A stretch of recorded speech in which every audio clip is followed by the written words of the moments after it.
আমার বাবার একটাই শখ ছিল, রিল ক্যামেরা নিয়ে কলকাতা শহরে ছবি তুলে বেড়ানো, তাও আবার গুনে গুনে। মারে গিয়ে বলতেন ঘরের খেয়ে বোনের মোষ তাড়ানো। মা চলে যাওয়ার পর বাবা নিজেকে ঘরের মধ্যে আটকে নিয়েছিলেন। ভেবেছিলাম বাবাকে একটা ডিজিটাল ক্যামেরা কিনে দিই, শুরু করুক না আবার ফটোগ্রাফি। কিন্তু সব কিছুর জন্যই ওনার কাছ থেকে হাত পাততে খারাপ লাগে। বাবা তো আমাকে এত কষ্ট করে মানুষ করেছে, পড়াশোনা করিয়েছে, কিন্তু সেই গৃহবধূই হয়ে রইলাম। বাবাকে যে নিজের ক্ষমতায় কিছু কিনে দেব,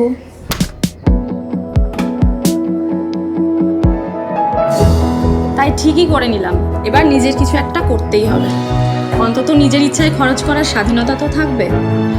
অনেকেই আপত্তি করেছিল, বাবাও বলেছিল এই বয়সে এইসব কি শুরু করবি। আচ্ছা বলুন তো, শুরুর কি কোনো বয়স হয়?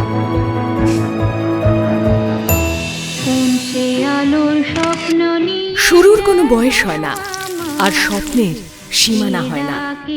এটা আলোর গল্প, হাউসওয়াইফ থেকে নিজের স্বতন্ত্র পরিচয় গড়ে তোলার গল্প।